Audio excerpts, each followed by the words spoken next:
Hey friends, welcome back to the Deep Dive Snippet. In this little clip, I'm speaking to Will Storr, the author of the book The Status Game, which talks about how we can understand motivation through the lens of the social status games that we all play every day. I find this topic incredibly fascinating, and I think it's so interesting how we all have these like underlying motivations for the things that we do, like the pursuit of money or career or wealth or fame or like making YouTube channels or anything like that. And it's interesting just how much the desire for social status is a fundamental part of basically all of the things that we do. And that's the stuff that Will and I are talking about in this clip. So yeah, hope you enjoy it. Okay, let's talk about the status game. How did you become interested in the topic of the pursuit of social status?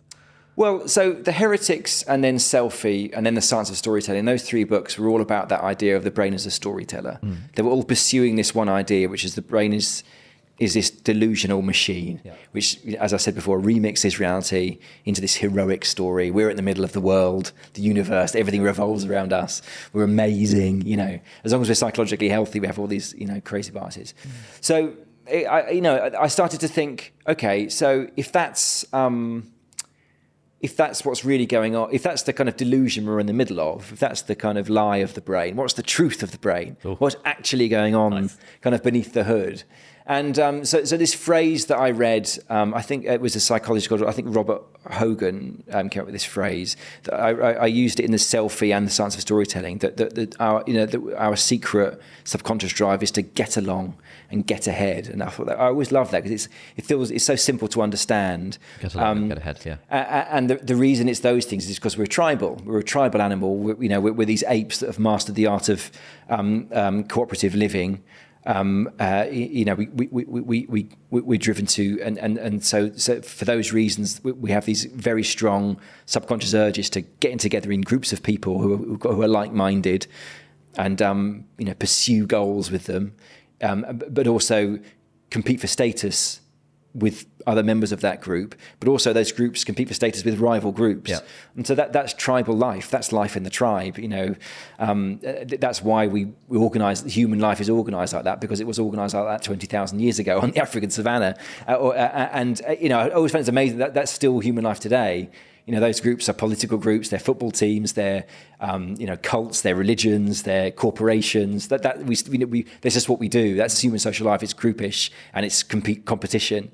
And so the status game is really a book about that get along and get ahead. That's what a game is. A game is you get along, you clump into a group of people that you're playing a game with, and then you start competing. Yeah. How did the story kind of come together? Did you start off with the hypothesis that this is a thing and then find the stories and the examples and stuff to back it up? Or was it more investigative? Like, what was the approach there? Yeah, it was. So when I was researching Selfie, and Selfie is about how the West in the West we're very individualistic and self-obsessed. Relatively speaking to the rest of the world, and so it was looking at kind of selfie culture, that narcissistic selfie culture. That's a great title, by the way. Yeah, it wasn't mine. I can't take credit. Yeah, for I remember seeing it I think in 2017 or something. Yeah, that's when it came out. Yeah, and I was like, oh, that's an interesting book. Yeah, good. Yeah, and I interviewed this guy called Professor Bruce Hood, who's a very well-known psychologist down at the University of Bristol. And in my interview, he said to me, he said, why do we do the things that we do? He said, once we've got enough money to live and survive, and we've got enough money for our families to survive, everything is just about validation. You didn't use the word status, you used the word validation. That's why we write books, that's why we pursue, that's why I'm a scientist. And when he said that, my immediate response was, oh, come on, that's so cynical, such a ridiculous thing to say. And then I just sort of thought about it for another 30 seconds, and I just thought, I think he's right. Yeah. I think he's right. I really do think he's right. And that just really stayed with me. And then I just started researching it. So I started looking at the science of kind of status. But then the light bulb moment for me was really the game part of it. But because if you just say it's all about status, that's half the story. The other half is the connection. Once we've connected, it's that connecting with other people. So once I sort of started to realise that one of the light bulb moments for me was one of my ghostwriting clients, actually. And he's a guy with a working class background who became very successful. And he's very, very alpha male, powerful, military background, for some lower middle class, book geek like me, quite intimidating. And when I first met him, it was at a meeting at a publishing company. I was a bit nervous to be with him because I felt like as far as he's concerned, I'm this wimp, this little nerdy wimp, you know, with my little cardigan on. But I kind of felt he was a bit nervous to meet me. He was a bit uncomfortable meeting me. And that really made me sort of, why, what's going on there? And it was great because he was really nice, and I was expecting him to be a bit dismissive of me, but it was so nice, you know, and he was really enthusiastic to understand. And his whole thing with me was just like, mate, I don't know what you do, but just do what you do. Yeah. Just mate, it's a great book. And, you know, he'd really trusted me. Yeah. And that was the big breakthrough for me because I realized that we have different ways of measuring status. Like his way of measuring status is with physical strength, banter, probably football, like talking about football. I don't know about that. That's his criteria for claiming status, and that's what he's proud of. You know, his physicality. Yeah. Whereas my criteria for claiming status are things like books you've written and getting nice reviews in the Times, or you know, fucking paintings on the walls, all those kinds of things. And that's when I suddenly realised we're not all competing with each other. We're playing different status games. Yeah. So when he came around my house to work on my book and he saw the paintings on the walls and all the books on the shelves, even with the fact of his incredibly masculine life, he probably would have felt a little bit intimidated and a little bit uncomfortable because he's in a different world now. Yeah. And his criteria for claiming status suddenly doesn't count. Yeah. And he, you know, and when I go into his world and I'm meeting with his very, very masculine, terrifying, you know, people, I'm like, shit, you know, I mean, everyone's really nice. So you know, but that was the breakthrough. Like we're playing different status games. And the thing to understand is that we're not all competing with each other. We're all playing little individual games. And each of these games has kind of symbolic ways of claiming status. So if you think about Monopoly, the way you symbolize status in Monopoly is those little plastic houses and hotels and the money, and that's how we play status games. So his symbolic claims to status is his physicality, his history of extreme violence, you know, his success, his huge successes in that physical world, and probably he's very proud of playing, I don't know, you can imagine football or whatever those things are. And mine are completely different, and it was that understanding that really made me see the world in a different way, to understand the status games that we all play and how they drive us and make us kind of different kinds of people. Yeah, As I was listening to the audiobook, I found myself thinking that it is very hard to get away from the idea that seeking status is bad, and that, you know, similar to with the stuff they talk about in The Elephant in the Brain, you know, that quote allegedly from JP Morgan, that a man always has two reasons for doing something, the good reason and the real reason. And if I think of like, what's my real reason for being a YouTuber, for doing this podcast, for wanting to write a book, it's like, if I've got to be honest with myself, it is broadly status motivated. And I'm like, shit, this is bad. Like, shouldn't I have a more like altruistic impact? And it's like, yeah, it's kind of nice, like teaching people. It's kind of fun talking to a camera, but really, if I was doing it, if I was like talking to people and then hitting delete rather than hitting publish, suddenly that changes the equation. And so, okay, what's going on there?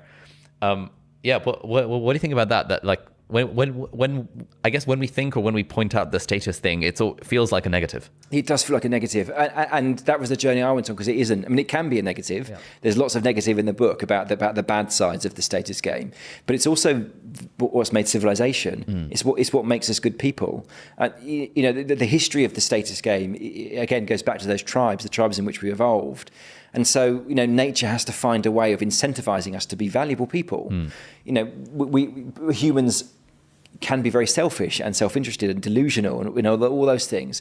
So how do you get these creatures that have a tendency towards selfishness to be selfless and to work for the benefit of the tribe? Well, you incentivize them with status, and status is this reward.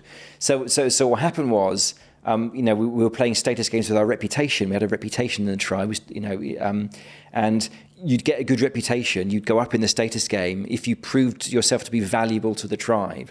And there's two ways of being valuable to the tribe. You can be virtuous, so you can be generous, courageous in battle, a follower of rules and an enforcer of rules, or you can be successful. So you can be valuable to the tribe by being a really great honey finder, a really great hunter, a really great storyteller, a really great sorcerer.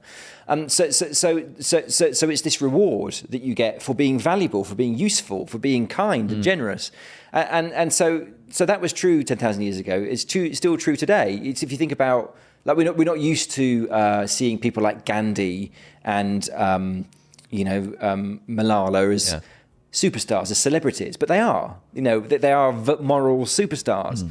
And that's good. It's good. That's good. That's humanity at its best, I think, is when we see valuable people like Gandhi or like the people who invented the AstraZeneca vaccine, and we make celebrities of them. We're celebrating them as we're making them heroic.